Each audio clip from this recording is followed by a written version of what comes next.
ఎందుకంటే మాకు గుర్తింపు అనేది తీసుకొచ్చింది ఫిలిం ఇండస్ట్రీ. మాకన్నా డబ్బు సంపాదించిన వాళ్ళు చాలామంది ఉన్నారు, కానీ సినిమా వల్ల మేము పాపులారిటీకి వచ్చాం. మాకు ఇంత గుర్తింపు రావడానికి కారణం ఈ ఇండస్ట్రీ కోసం మద్రాసు నుంచి హైదరాబాద్ తీసుకొచ్చి అప్పుడు ఎలాంటి ఫెసిలిటీస్ లేని రోజుల్లో ఇక్కడ స్టార్టింగ్ చేసేటప్పుడు ఏమీ ఉండేది కాదు.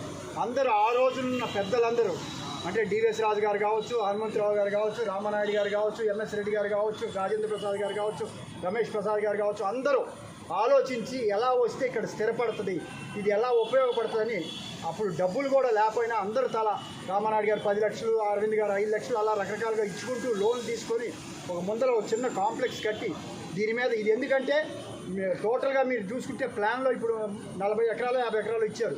అందులో సెంట్రల్గా ఈ ఏరియాని ఏంటంటే పార్క్కి ఇచ్చారో దేనికి ఇచ్చారో నాకు కరెక్ట్గా తెలియకుండా మాట్లాడకూడదు.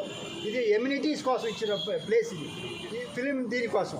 సో దీంట్లో ఇది డెవలప్ చేద్దామని చెప్పి అంచెలంచెలుగా దీన్ని కట్టుకుంటూ పైకి తీసుకొచ్చి ఇండస్ట్రీ స్థిరపడటానికి ముఖ్యమైన కారణం ఈ బిల్డింగ్ ఇక్కడ ఉంటాం. అంతకుముందు ఏ షాపులు లేవు, ఎక్కడ పోవాలన్నా అక్కడికి వెళ్ళాలంటే ఎవరు వచ్చేవాళ్ళు కాదు. అటువంటి ఇది దాన్ని ఇది అయిపోయిన 5 సంవత్సరాలకి ప్రొడ్యూసర్స్ రావటం, వాళ్ళకి వచ్చిన తర్వాత ఇక్కడ రూములు లేవంటే అల్లు రామలింగ గారి పేరు మీద 10 రూములు ఎగ్జిబిటర్స్ రావడానికి కానీ ఎవరైనా ఉండటానికి తలా 1 లక్ష అలా ఇచ్చి కట్టుకుంటూ వచ్చారు.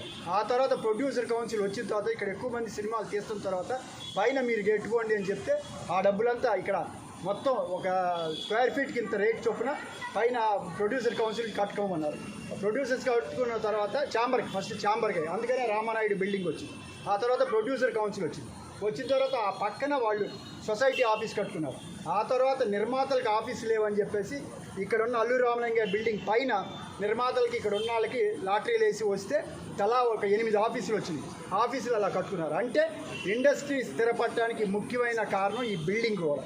ఎందుకంటే సైట్లు ఇచ్చారు, కట్టుకొని ఇల్లు కట్టుకుంటే రావు కదా, ఫెసిలిటీస్ కోసం కష్టపడ్డది. ఇటువంటిది ఇది మనకు అందరికీ ఒక మద్రాసులో వాణిమహల్ ఉన్నా లేకపోతే ఏరియాలో పెట్టుకున్నప్పుడు ఇక్కడ ఇది అనేది చాలా గుర్తింపు. ఈ ఫిలిం నగర్ ఇండస్ట్రీ మొత్తాన్ని రావడానికి ఇవాళ ఫిలిం నగర్ ఒక తెలుగుది కాదు, మొత్తం రాష్ట్రం నుంచి వెళ్ళింది, దేశానికి వెళ్ళింది, దేశం నుంచి ఇంటర్నేషనల్కి వెళ్తుంది. అటువంటి దీంట్లో మన ముఖ్యమంత్రి గారు రేవంత్ రెడ్డి గారు ఆయన ఒకటి అన్నారు, మొన్న వీళ్ళందరూ స్ట్రైక్ చేస్తే ఇది కాదు, ఇది నేను ఒక హబ్గా చేయాలి, ఇది ఇంటర్నేషనల్ నుంచి జనం వచ్చి ఇక్కడ షూటింగ్లు చేయాలి, ఇక్కడ ఎలాంటి ఈ జరగకూడదు, నేను మాత్రం అటు ఒప్పుకోను, దీన్ని ఎలా డెవలప్ చేయాలి, ఏం చేయాలని చెప్పి ఆయన అన్నారు. ఆయన అంత ఇది తీసుకున్నప్పుడు దీన్ని నలుగురికి ఉపయోగపడేటట్లు ఆర్టిఫిషియల్ ఇంటెలిజెన్స్ రకరకాలు వస్తున్నాయి. వీటన్నిటిని దృష్టి పెట్టుకుని ఆ రోజుల్లో దాదాపు 68 ఎకరాల స్థలం కూడా ఇచ్చారు. ఎందుకు? ప్రోత్సహించడం కోసం. ఇది పెద్ద ఇండస్ట్రీ, దాదాపు 1,00,000 మంది దాదాపు దీని మీద ఆధారపడి బతుకుతున్నారు, ఇంకా ఎక్కువే ఉన్నారు పరోక్షంగా అనేది. దీన్ని ఎలా చేయాలి అనేది ఆలోచించి ఇవాళ కస్టోడియన్గా ఒకరు ఉండొచ్చు, అంతకుముందు